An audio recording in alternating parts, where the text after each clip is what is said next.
Good afternoon, everyone. Welcome to today's roundtable as part of the Omnicom Intelligence series.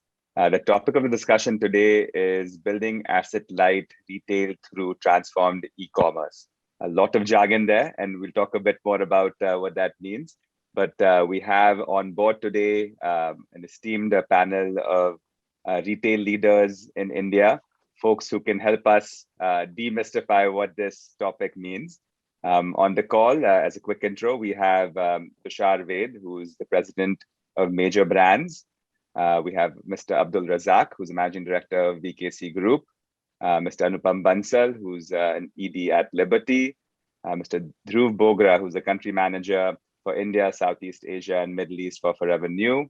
We're also going to be joined by Mr. Abhishek Ganguly, who is GM for Southeast Asia, India for Puma.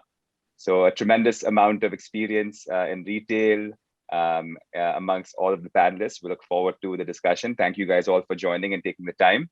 A quick intro on the topic before we jump into it. As I said earlier, a lot of jargon in this topic: building asset-light retail through transformed e-commerce. But at the gist of this topic really is this idea that digital retail and omnichannel retail has been a big theme for brands and retailers, both in India and globally, for the better half of the last decade. But as we've now seen with the last couple of years with COVID, there has been a need for evolving, pushing, transforming our digital strategies, and to really adopt to the new reality that we're seeing post the COVID world. It doesn't mean that a lot of our roadmaps have necessarily changed. For some of us, it could also mean that they have accelerated or we've had to work under new constraints. So today's topic basically explores that topic, which is, given the digital roadmaps that we've had as retailers and brands in India, how have things changed post-COVID? And more importantly, one of the common themes that's I think as an industry and as a retail body that has obviously affected us all, is that COVID has strained our P&Ls and our cash flows. It has been an unexpected event for all of us.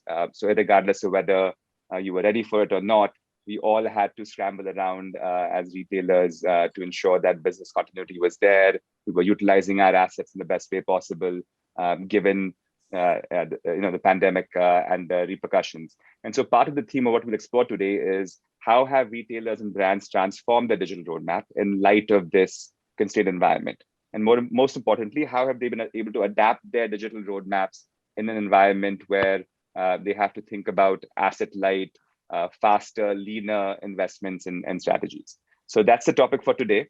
I want to start off the discussion with more of a quick state of the union. So I'll ask each of the panelists to spend maybe a couple minutes each, if you could, on where are you today with your digital roadmap, and how are you thinking about the digital future of your business? And when you do answer this question, if you could just take some time to look at both your primary channels and third-party channels. So how do you think about your digital future, both from your own channels, but also third-party channels that are part of a digital strategy? And give us a quick state of the union, right? Where are you today, and how are you thinking about the future? And then we'll jump about with a few other questions once you guys are done.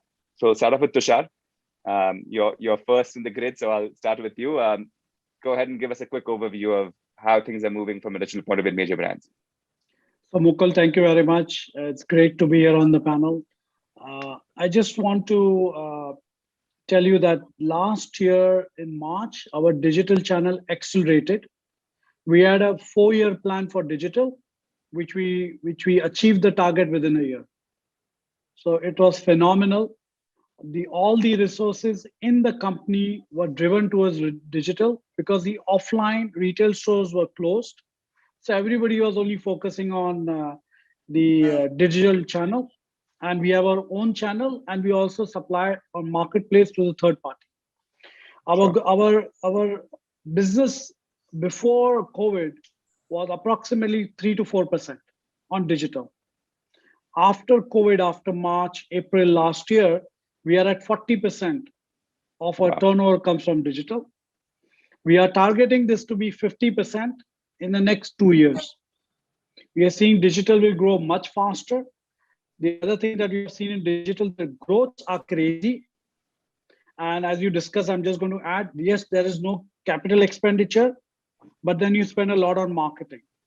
So we did Yeah. a P&L comparing the P&L of the stores to the P&L of digital. Digital is much more healthier.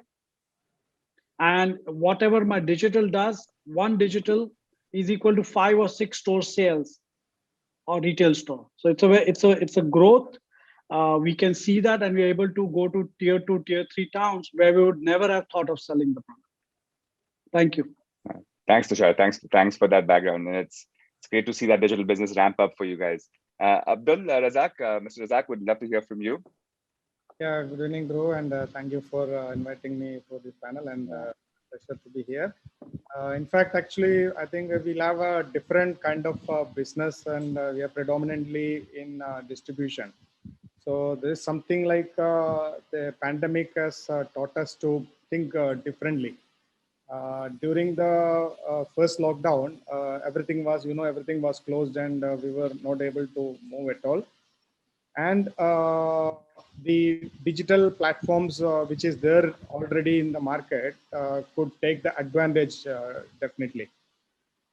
In fact, we were not prepared because as you know, our system is purely running on distribution system is directly to the wholesaler and to the retailer and then to the customer. So there was not possible to build a immediate solution for that, but we could use the existing platform to some extent. And later after that, we started working on it, and we are still like it's because being our customer, being the retailer, we have to take a different approach than a regular reaching the regular customer. I mean, who are sitting at home, because that we are more strong in the tier 3 or the lower towns because of the mass product which we are manufacturing.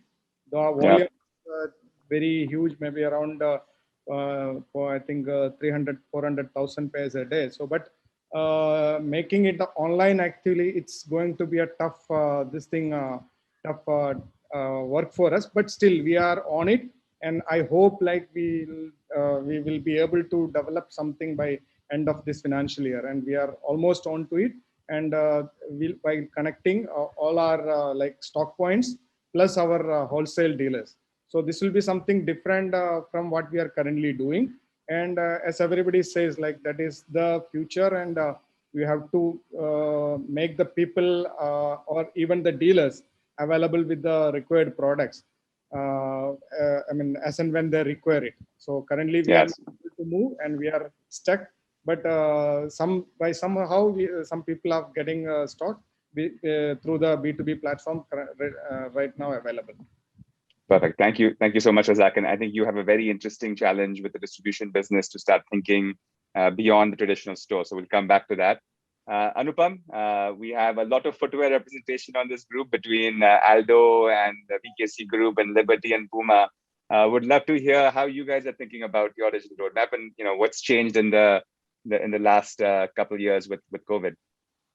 I would like to start with the fact that Liberty was the first one to implement SAP ERP system way back in 2000, where it was a big challenge because we were too early in the curve and we had a lot of challenges in trying to adapt. Today, I feel I'm in the middle of Mr. Wade and Mr. Razak, whereby Liberty has, I would not like to say no presentation, but I would say a leaner presentation. So our business was about, we started our e-commerce platform about 4 or 5 years back. So we are suppliers to most of the platforms and our own website. At the same time, it was not a focus area. Most of our business came from the distribution or the retail network, and we were only getting about 5%. And our vision is to take it to about 20%. And I see a big transformation happening, especially in the second wave. In the first wave, people were not so mentally prepared. We got a huge spike. At the same time, there was always a challenge in terms of training people to take our whole channel partners with us and also employees, because they saw it as almost like an internal competition. In the second wave, I think very, very clearly people saw that the big shift has to happen now. And we could this time engage during this lockdown, a lot of our channel partners and employees to become partners with us to work on it. I would like to share a very interesting case study. Even though our system was completely equipped to do store deliveries, and our store managers could book a lot of online orders, but store managers was never giving focus on it. There were only like few orders which would come. But this time, I think all managers took a special care, and they were using the CRM database and doing personal calls to make sure that the orders and delivery, because the lockdown was not so stringent, and they used it on their own. And I think the confidence they got, I think in 15 days time, they could only create the whole supply chain by themselves, which was a great learning. And I think they saw a great potential. And the second lockdown helped us to kind of gear up the people. And the whole month we spent only training in doing effective home deliveries and using our store staff to just focus on home deliveries. So I think that was a great learning. And I see from here business going to almost 15 to 20%. And home deliveries will become an important part of the business, other than the e-commerce platforms where we have to definitely make ourselves available. Also, I think the consumer has evolved drastically, which is what we have observed in terms of accepting products online. Otherwise, they were wanting to really do fit test and everything. Today, I think the consumers are fairly comfortable. 2 or 3 biggest challenges are still returns. I think the volume of return is still around 20%, which is a big challenge area for me. And the average selling price for a mass brand like us is about 1,000, which makes it a slightly more challenge to optimize the business model, whereby the cost of logistics to cost of servicing and the customer service setup we require to to engage with so many orders at this point of time is a challenge. So I think we are ramping up our systems to kind of handle that load, because for a volume brand like ours, sometimes it's a big challenge.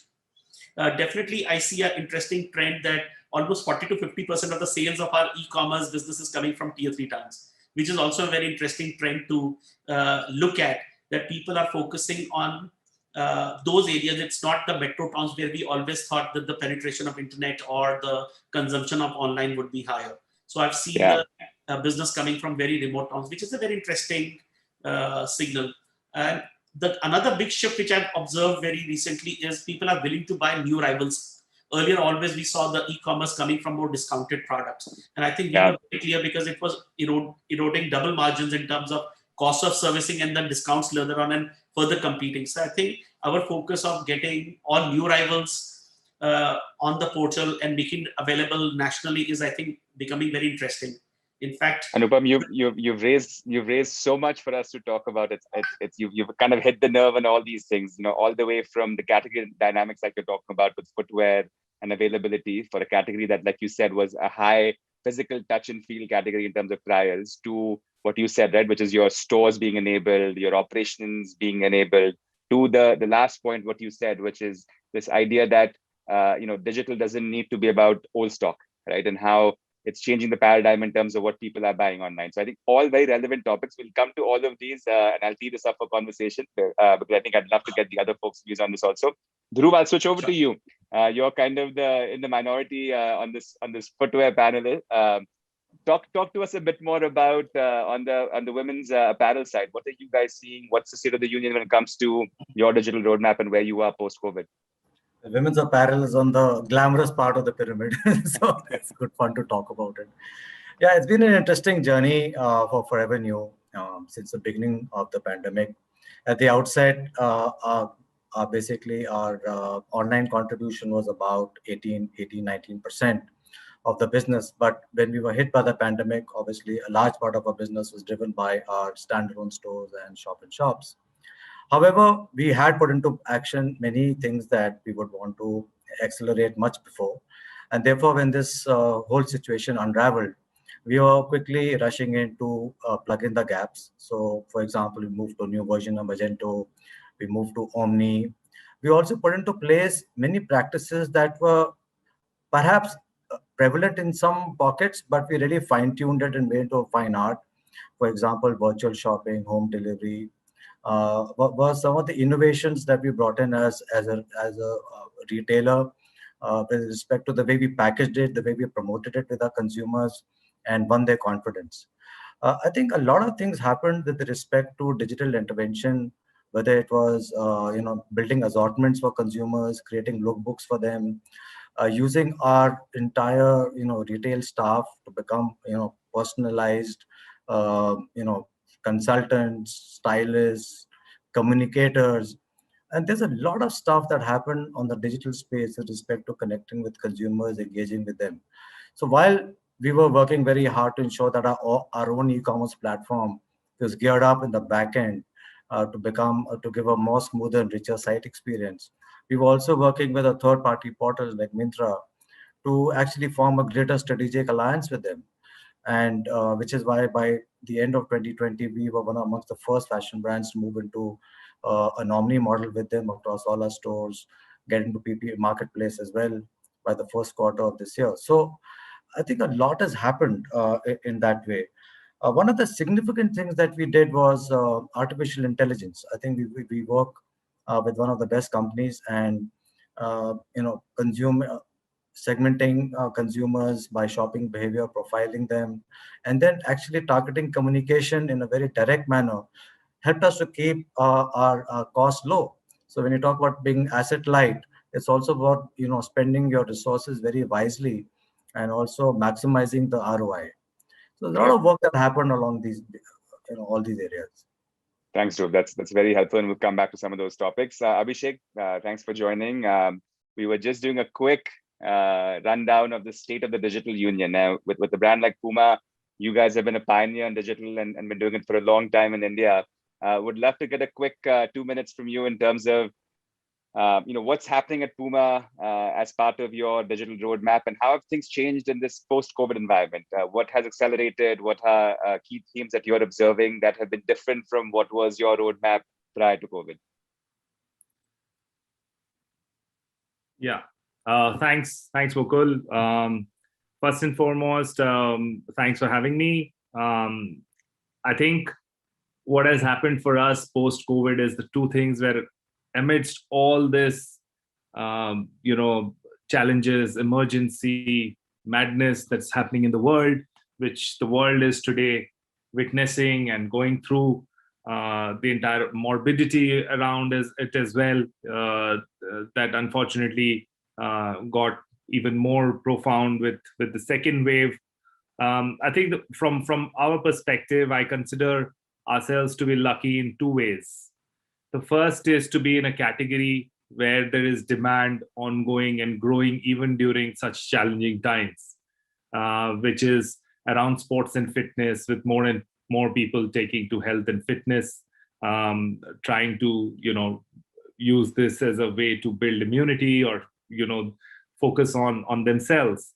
And the second thing, there is this entire trend around athleisure, which was anyways a trend pre-COVID as a movement of fashion towards athleisure, which now also athleisure has an angle of loungewear, of people staying indoors and using athleisure. So there is a great demand for our category at this stage, and we are not having to pivot our brand towards anything, which is our core business. We were known for sports and sports fashion.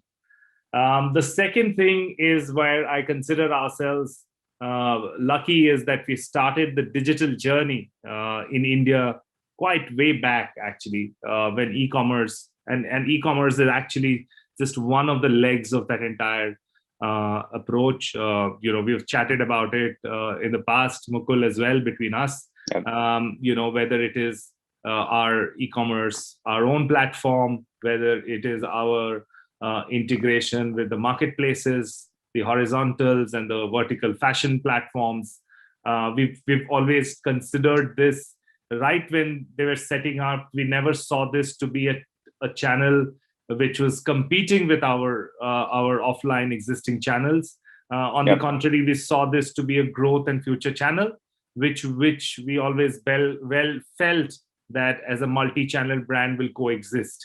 So first was e-commerce adoption was pretty early. We have only further invested, whether it is in terms of product, in terms of organization, in terms of focus, in terms of supply chain. A lot of e-commerce today is about supply chain. It's about having the right product at the right time. It's no longer about consolidating inventory only.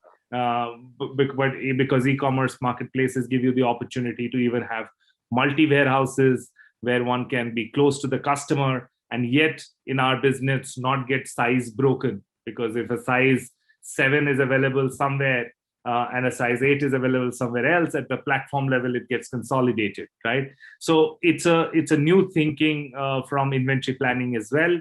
Our entire approach to customer outreach is extremely digital. Our use of CRM technology, where we have been using campaign tools on the cloud to personalize our communication, personalize our website pages based on logins to past transactions.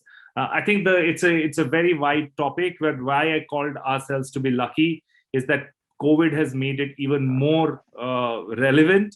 And I think we because we know that it's a journey, it's not just a focus area that one can have and just make a move in 6 months, 12 months. One has to start the journey. And I'm extremely glad that as an organization, we took this journey way back.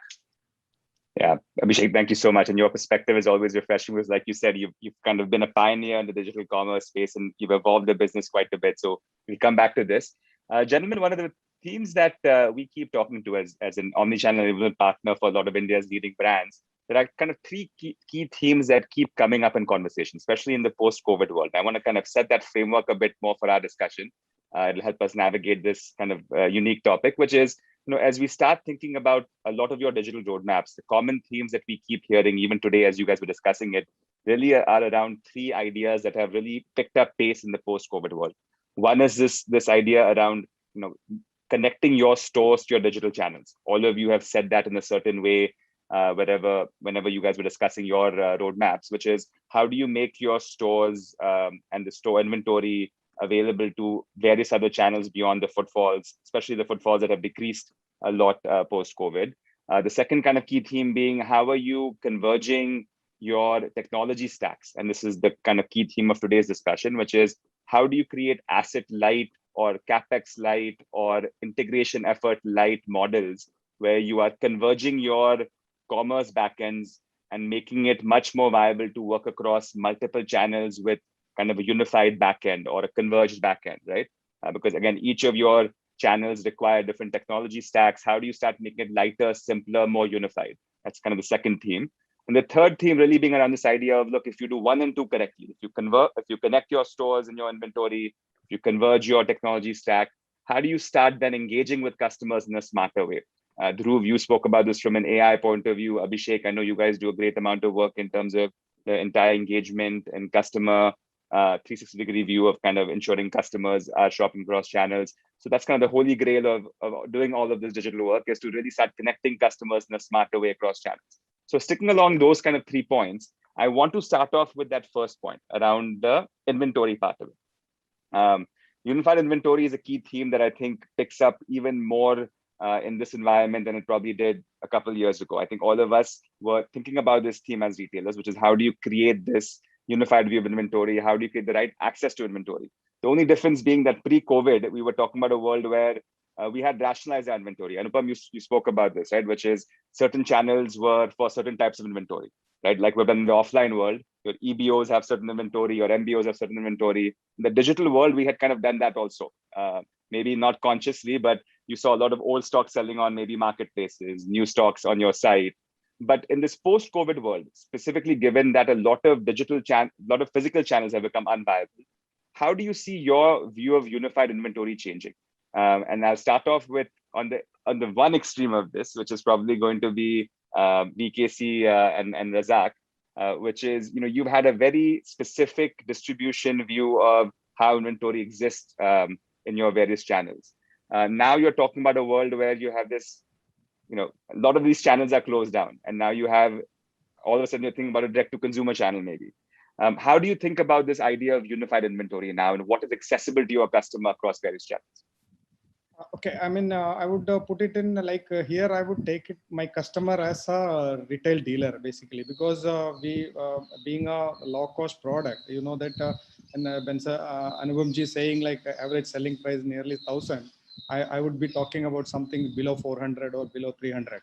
So the e-commerce price or the cost for shipment is not covered by this one. So currently we could think of only a system wherein the carriage cost is much less, so which is obviously the current channel. So currently what we are doing is we do have depots all across various states. So we are trying to connect regional wise depots. So wherein we could keep all the stock and interconnected. Earlier, like for example, if it is for Uttar Pradesh, the depot from Kanpur supply only to that particular state. But currently we are planning to connect maybe 3 or 4 states where we can have the entire range of stock, because if you take the total SKUs, we would be having something around 23,000 or something like that, because it's very, very tough to manage, because 600, 700 models into 2-3 colors into 5-6 sizes. So it's going to be a tough this thing. So what currently we are on a plan is like to connect regional, like for example, if you take north, the entire north depots interconnected and transfer facilities to be provided, wherein the customer get a better supply. Earlier, I mean, if there is no stock in, for example, in Gujarat depot, the Gujarat customer doesn't get the product. So he has to wait until it come from the basic production center to reach there, then give it to the customer. So instead of that, by linking the stocks, we would like to have it delivered between that. Suppose if it is from Delhi to Kanpur or the nearby places, it would be easy and the cost will come down that way.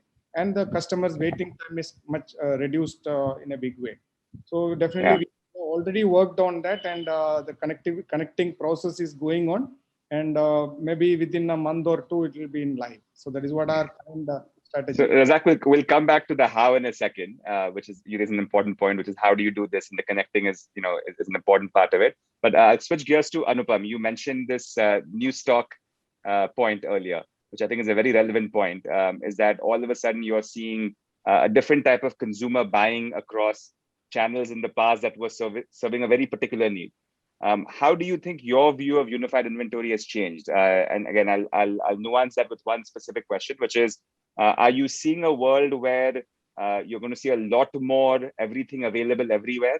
Or do you think this is a little bit of a weird situation where there's only one kind of channel open, which is digital, and therefore we are trying to make everything more fungible? Or do you see us going back to a view post-COVID where you'll kind of have different channels servicing different inventory needs? Sure. So I think it's an interesting question, but I think we all are trying to do all our bit to see how things would eventually move on. See, the idea of a different inventory was created because online was predominantly selling on discounts, and you never wanted your prime stocks to sell on discount. So I think that's a big concern for a brand in the long-term perspective. During this period, definitely we have seen that people are looking e-commerce as a convenience, not as a discount store. So I think that is a learning which has come very, very clearly, that people wanted product. So I was trying to give an example of a brand just for the homeware, which is AHA, is a new brand. And we introduced through online and offline right now.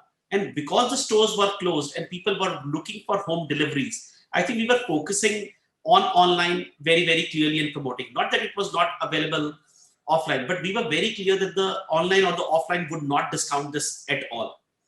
Definitely, it is not just in our hands to transform the consumer. And definitely discounting big time by marketplaces is a matter of concern, which erodes the brand or the margin somewhere in the whole process. So we need to play it very, very strategically in terms of how do you ensure new rivals are exclusive and still not discounted. And at marketplaces, it is also placed.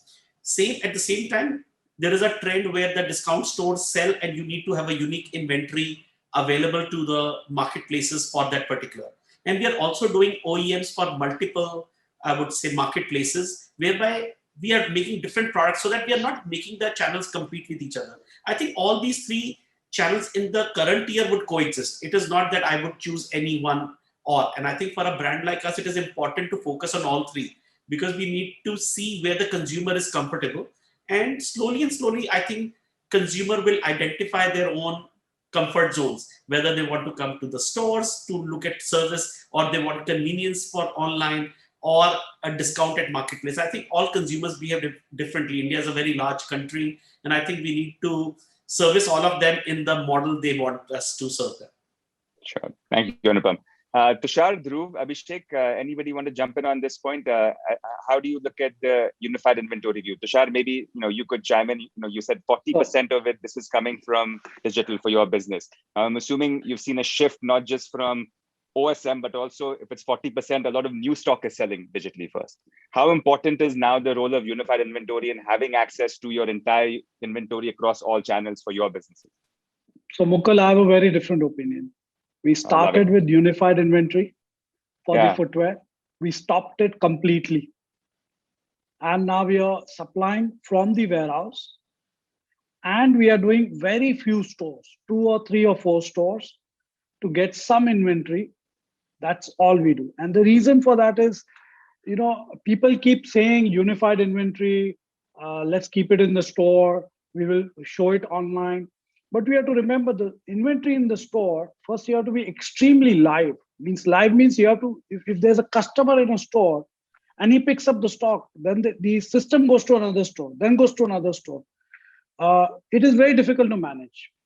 Also the products in the store, the staff also has to be well trained. And then you need to, at one time, we got returns of 100 pieces in one store on one single day from a marketplace. And we told the marketplace, from tomorrow, we are going to stop this. When I have rush in my store and you're sending me 100 pieces of stock, which you want me to check, put the entry, the store size is not big. It is a challenge. I think anybody is doing it extremely well. I would love to salute them, because there are few things that we have decided what we will do and what we will not do. We will do omnichannel, but we will do 2-3 stores. We are not going to put all our 100 stores on omnichannel. It is very difficult to manage. The second thing is, why would you do omni store? We are treating our e-commerce like a store, but my sales are 5 times higher. Then I'm saying, why am I not buying separately as if it is a store, but your store is your warehouse? So from your warehouse, you deliver to the customer, and the customer will return it back to the warehouse. You don't need to go through the store and then the returns come in the warehouse. Then you do a QC check. It is very difficult to manage. Yeah. So we are very clear on that. There's one brand we have never done omni, and we are very happy with it. And my sales are crazy. So that's one. On the second thing, on the new merchandise, we decided when we started, we went with everything everywhere, because it was a new channel for us. We don't have the experience of like Abhishek said, of 5 years, they matured, they understood.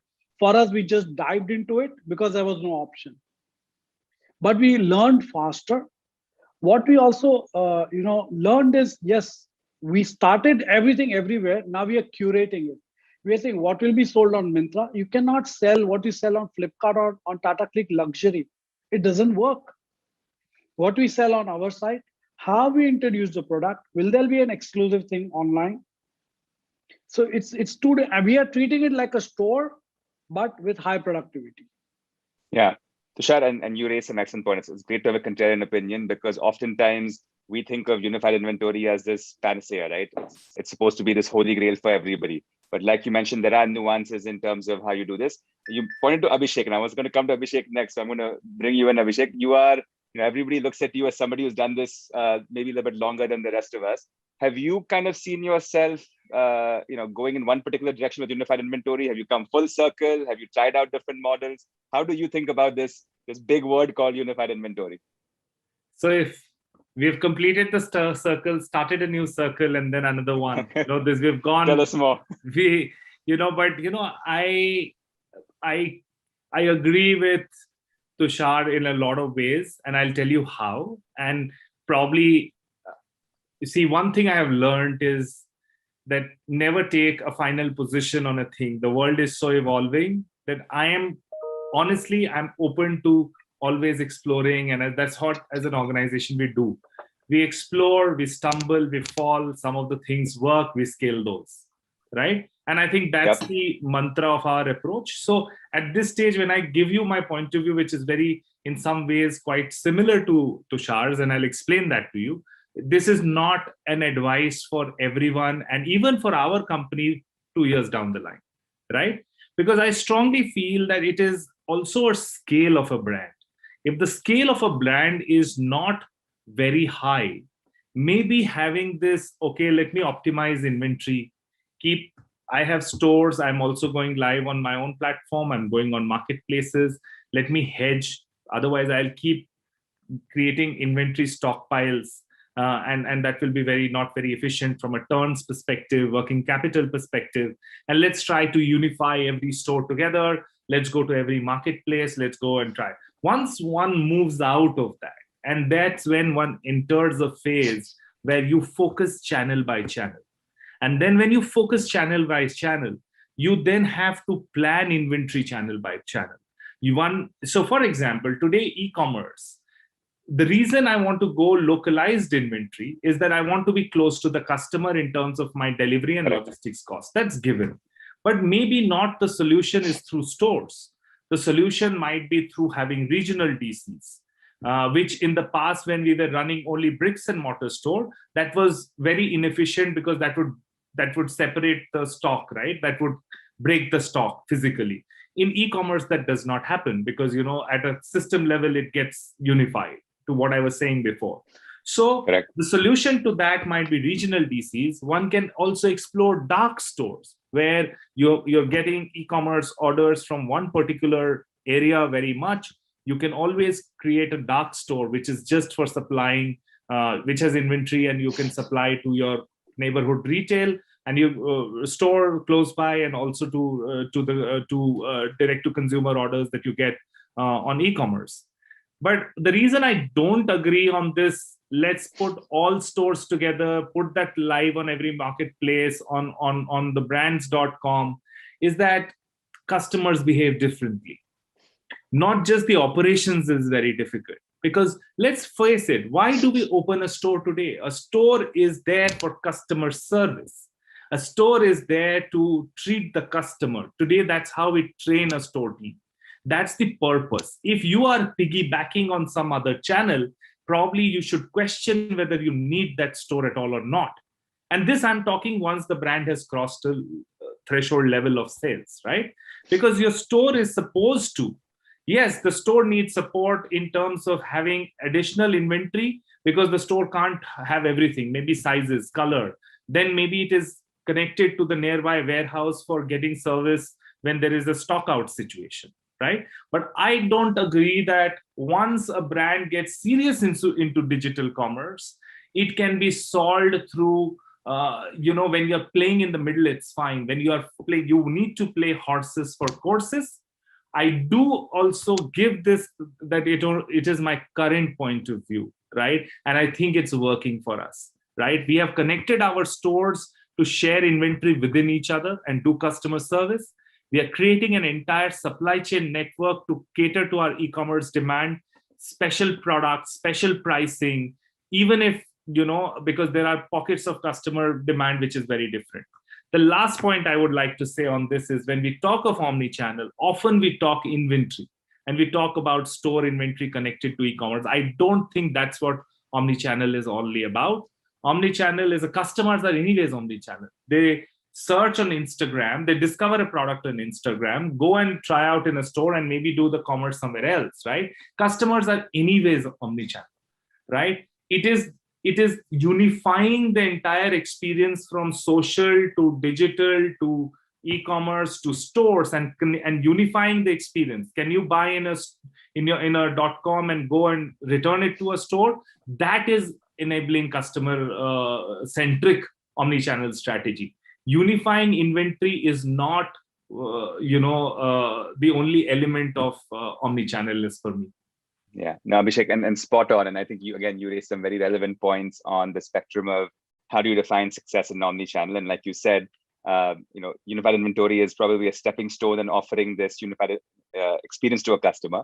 But you also raise, maybe consciously or unconsciously, a very important point, which is the role of the store. And I think you're spot on in suggesting that unified inventory obviously has different different nuances develop based on where you are in the omni-channel journey, how rationalized your channels are, and most importantly, what we fail to kind of address sometimes is unified inventory just taken at face value is actually a band-aid, right? The real problem we're trying to solve is getting a customer what they want when they want it. The better we are at forecasting what customers want, where they want it, when they need it, the less we need unified inventory. The more we can make do with rationalized inventory across channels. But the fact of the matter is that a lot of brands don't have that intelligence to be able to ensure that we have exactly what customers need when they want it, where they want it. And therefore, unified inventory makes it easier for us to then just say that, look, consolidate everything and then let the customer decide. But that's always been an argument that has been in the industry, which is what's the right model? And like you said, that probably evolves at different stages. But the one thing that I think is worth calling out, and let me push your thought on this, and Dhruv, I'd like you to kind of jump in on this, which is the role of the store. Because you raise a very specific point on, what is the role of the store and what should the store associates in the store, what are they supposed to be doing? To your point, Abhishek, in a truly omni-channel world, the role of the store beyond being able to fulfill footfalls and footfall driven demand is obviously changing, because even the use cases you suggested, which is the returns in store or ensuring customers are seamlessly being able to transact and interact across channels, that does require the nature of the store to change, to think about the customer beyond the footfall, right? Beyond the physical footfall. Dhruv, how have you guys been tackling this? Because this becomes even more important in the post-COVID world where the demand is not coming in through footfalls, right? The demand is actually coming in digitally. So how do you change the nature of your stores to think about, this broader customer base, and how do you create a unified experience across digital and physical for them? I think at the outset, both Tushar and Abhishek have brought up very relevant points. And for the sake of the audience, also, it's very important for each person who's sort of listening to us to understand that, like Abhishek rightly mentioned, the journey of each brand, the journey of the category it is in, and the subcategory it is operating in is very different. Okay, and the brand's own journey in the digital platform is also different. So it's very important to keep that in mind before embarking on any set strategy. As he rightly said, that's his current view, and very rightly said, because views keep changing every few months depending on the situation on the ground nowadays. For example, when we first set out on our Omni strategy, I was very careful, just like Tushar. I absolutely knew that we were going to have backend challenges, that customer experience could suffer. That, for example, the role of the store is to provide the theatrical, the drama, the personalized service that we are so famous for and forever knew. And I knew that with omni-channels processes coming in the way, this could interfere with store productivity, presentation, so on and so forth. So initially, when we first started on our omni journey, we restricted it to about 4 or 5 stores. So while we were saying we're piloting it, but in my mind, I said, I don't think we should keep more than 20% of our stores on this. We sort of focused our fulfillment on the stores that were primarily in more, I would say, less traffic areas, and kept the premium stores out of Omni completely. That was one. Secondly, of course, we said, we will continue to focus a bit on the full price products, which are not the lead products, which are not our hero products or aura products, but just go into products that are moving a bit slowly, the markdown issues to start with. However, that strategy, I think, is not conducive at the moment for us at this point in our journey. And recently, we took a decision to actually open up Omni to all our stores, working in partnership with our online partners as well as our own e-commerce platform, to ensure that we are able to service and maximize our inventory, which has been lying around and building up for the last 3-4 months. Let us not forget that between December and March, we saw amazing growth. We were growing over 25-30% over 2019 in those 4-5 months. And we built up our inventory. And now we have an inventory which we have to obviously take care of and minimize in the fastest possible time. So yes, you take some decisions which are tactical, and some decisions which are strategic. So in our perspective, the role of the store is to provide a fabulous experience to the consumer, give personalized service, and to also integrate the way she shops. So for example, like Abhishek rightly mentioned, that she's shopping, she's looking at the product on Instagram, going online, and then choosing the channel from where she shops. So the store has to be integrated accordingly, whether it is home delivery, virtual shopping, WhatsApp shopping, or even giving service in the store itself. Just the other day, Select City Walk opened on Saturday. We had 500 customers in one day. I was shocked. I mean, you've just come out of a COVID situation in Delhi, and we had 500 people. And here I was, just before the opening of the stores, I was thinking of resizing the size of the store staff, thinking that consumers are going to come in. So again, you are learning as you go along, because this is a new situation for all of us.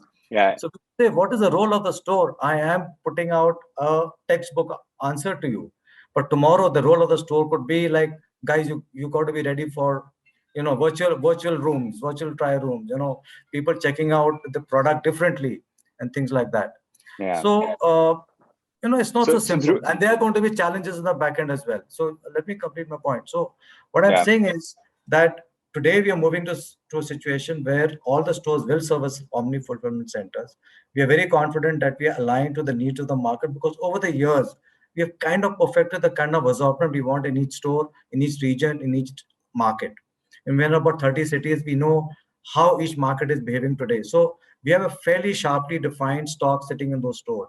Now it's for us to see how does the demand come in, what happens, because once the markets start to open up is when we really see for the first time over the next 2-3 months, before the third wave hits us. Hopefully it won't, but if it does, we'll have this window to see how does the omni model really work for us. And maybe then we'll have maybe some of the same experiences that Tushar had, and we may sort of go back on our strategy, modify it, and move on from there. Yeah, no, and thanks for that perspective, and I think you're spot on. And again, just throw a contrarian thought in there. While Abhishek and Tushar have been talking about the stores and how to, which are the right stores to kind of open up, we have a customer of ours, and without giving names, who in the footwear category also, there is 1,000 stores that they have opened up to many channels, right? And literally almost all their channels. Now, to your point, Abhishek, what they've realized is even though you open up the store inventory to marketplaces and your own channel and WhatsApp and a lot of other channels, where you can really bring a lot of logic is what to expose from these stores, right? Which is, again, coming back to the point that not everything needs to be exposed from every store on every channel, but every store is still plugged in to as many digital stores as possible, and you limit what inventory gets listed from where.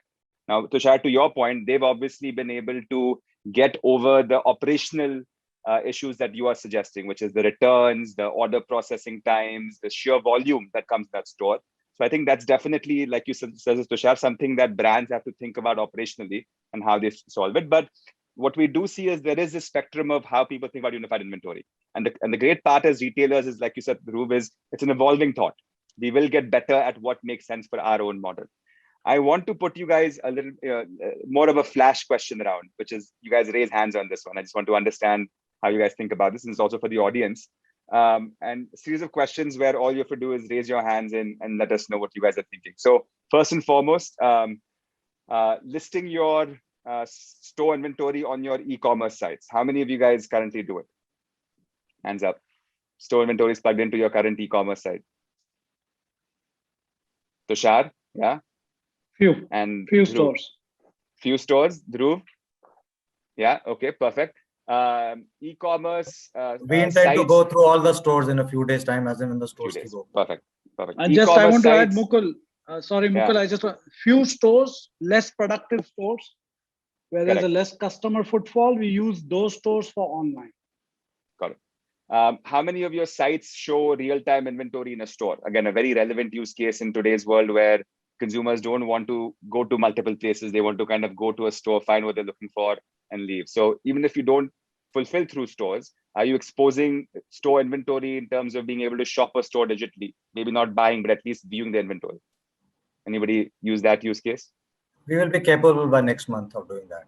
Yeah. So obviously these are nuanced, which is seeing inventory and buying inventory might be different things, but at least being able to see visibly what's there in a store. Okay, perfect. How many of you guys have exposed store inventory to marketplaces? Again, we don't have to. We're now talking about all of it or less. Now in today, the past. Today as we stand. Okay. So this is the answer, guys. Is that what I want to kind of bring to light is there is no right model in this. I think you guys have all taken rational decisions as leaders to figure out what makes sense. Because like you said, Abhishek, this kind of nuanced logic always is that open everything everywhere. That's supposed to be omnichannel, but that's not really true. I think you go through that learning. I want to switch gears to the other side of the learning, which is how do you do this in a COVID environment, right? You guys are still experimenting, trying different models. And I'm talking now from a asset light point of view, right? Which is how have you guys been able to manage this without making heavy investments in technology, operations, in environments where cash flow is tight? What's been the learnings on that side? Our And again, investments, you guys are using global platforms, right? Abhishek, you're on Salesforce, right? Which is a large investment kind of platform. There's Magento being used amongst the group. We have custom bills. We have OpenCard being used by some of you guys. How do you manage this investment cycle and to be agile during this COVID time and to still do the things you guys are talking about, which is rationalizing inventory, opening up dark stores? This takes time, effort, and investment. So how do you manage this in an asset light way? And I'll just open to anybody who wants to jump in. I think the essence is speed, Mukul. Speed, and like you said, keep the investment light, especially for a brand like ours, which is still, I would say, not achieve the level of scale and maturity in terms of product penetration in India. So for us, for example, when we went into Magento's higher version, we went for the community edition, not for the enterprise edition, which was 10 times more costly. So it's an evolving investment that we will continue to make. Similarly, we moved to a new POS partner who's fairly less expensive than the one that we already had, which was a global mandate. So, Global has allowed us to develop our own Indian POS partner in India, who then will be able to bring in more features at a far lesser cost. So while it was a new investment, but from a working capital perspective, from a cash flow perspective, the impact is lighter, right? Yeah. So there are many things that we have done, which also working with partners, younger companies who are more agile, who are willing to do more for less, but who have the capability and technical expertise, is something that we've been doing and not going for big names, who would actually charge us a lot of retainerships and things like that to keep our technology capabilities online. So yes, we've made a lot of these sensible kind of decisions in the last 6 months, and then of course we'll go with it for another year and then take a call thereafter. So Mukul, I would like to add something here. We did the other way around. The e-commerce platform was already there, so we had no new investment in that. Only thing, our business grew, so it was a variable cost. But what we did was we realized that the shopping malls are getting delayed, right? We invested the capex of the stores in the warehouse. So we invested some capex from the stores and said, let's do a little bit automated warehouse and let's make the warehouse e-commerce friendly. Our warehouse was not e-commerce friendly. We were packing 12 pieces, 24 pieces in a box. It was business to business. You take the product box and send it to the store. Now we are doing single packaging. So we in fact added a bigger area, bigger warehouse, invested in some automation, got conveyor belts, got handheld scanners, trained people to do single packaging. So we in fact invested for the future, and our reasoning was simple. If I do this investment, my capex in a store gives me $1 million, one capex in a store. But if I do a capex, the same capex in my warehouse, it will give me $5 million. Let me put it here. So for us, it was very different. We are thinking long term. We are in fact thinking reduce the number of stores, open less stores, invest more in the warehouse in technology and software to increase your sales online. Got it. Razak, I want to bring you in also on this point, which is, you, like you mentioned earlier, you have a different challenge, right? Which is, as a distribution-led company, for the first time, you're investing in some of these competencies in terms of being able to expose your inventory from your distribution channel to other channels, right? How have you gone about it in a lighter way rather than, in the middle of a pandemic, spending a lot of money to start thinking digital? Yeah, actually, we are already on SAP, and the stocks are readily available in the SAP and the warehouse wise. So what we done is, like, we did a small program around the SAP, giving the access to the dealers or I mean, it's just being rolled out. So dealers can view the stock available in the nearby stores, which is available directly from their either a mobile phone or through their system. So it could like earlier that was not there, and they had to either call our sales guy or the concerned salesperson to place the order, or by email or by WhatsApp, like a regular method. So here that means he can directly place, like we have the even all the article wise SKU wise picture. That's just touch the picture and place the order so directly. So it's a program built around the SAP, wherein with a very low small investment, definitely, because it's everything is there. Only we need to connect and just make a small program, and the order comes to again back to the SAP through an integration. So you're using a lot of existing technology that you have. Perfect. Guys, we're reaching the top of the hour. There was a few questions. I'd like to open up the panel for questions from the audience. There was a few questions already in the Q&A box. Let me try to address some of those to you guys. I'll leave it open. There weren't a particular panel that this was addressed towards, but let me ask the questions. And guys, please chime in based on your experiences. The first question is from an anonymous attendee, but what's the starting point for an omnichannel journey? When is the point a brand or retailer should decide to move to omnichannel? Obviously, we have a diverse experience, and this is a very big question, but do one of you want to kind of address this? How do you start this journey? And I'll nuance it by saying, if you're starting for the first time, how do you start an asset-light omnichannel journey, right, without having huge investments? Any of you have done this recently? Starting a journey in a light way, but knowing where to start? I think, Mukul, the smaller the brand, the easier actually it is. I would actually control that completely. Yeah. Okay. Keep going. Tell us more.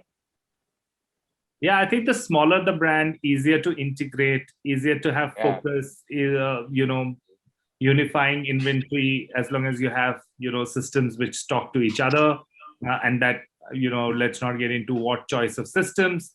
Then one can always create a lowest common denominator here while one is assessing demand in various pockets, various channels. That is definitely doable. And also the fact that one is, that's probably the most efficient way to deal with the business. But I think as the business grows and as channels mature, one needs to have channel specific solutions, with exceptions. Maybe if there is one store, few stores which are not meeting enough demand and not meeting economics to run the store, one can obviously put them also into like a e-com distribution center. But I think most importantly, it is how you define omnichannel. I think that if I personally feel had we thought like it in a bit more deep manner right in the beginning, we would have probably done it better, right? Like customers are already omnichannel. Now, how can you make the customer journey convenient as a brand, whether the customer is engaging with social media or e-commerce platform or marketplace or stores? What can you do to make this journey easier? I think that's the way that one should also always approach. If one had to ever give any suggestion, which I think is also laden with some kind of a pinch of salt. Yeah. There's another question from Monica on a very specific, I think, question around footwear, given the footwear leaders on the panel. And actually for even fashion this applies, which is omnification of inventory, or I think what she meant here is probably exposing your store inventories and various inventory nodes to digital. Is it an elegant way to sell the cut sizes at a full price, and therefore from an ROI point of view, helping you increase your margin? Does that kind of thinking come into play, or is it, like Abhishek said, more from a customer's point of view? I'm sure it does come into your bottom line somehow, but do you guys actively think about this? Probably is the question. So I can take up that question. So a lot of people have effectively tried to use it, but it becomes very, very strange that most of the people start searching by style, and it leads to big dissatisfaction later on if the size is not available. Until the consumer is first shortlisting on a size and then looking at the availability. So our learning is that when you were exposing more cut size inventory, it was leading to more dissatisfaction than satisfaction. So probably that approach, at least in our case, did not work out because we were trying to put the cut sizes or the broken sizes online because the customer never behaved like that. So unless you do a specific marketing to specifically first choose the size, but most of the people started searching on the style and then they wanted their size, and if it was not available, there was a big dissatisfaction. So I think it needs to be planned right for the long term. Got it.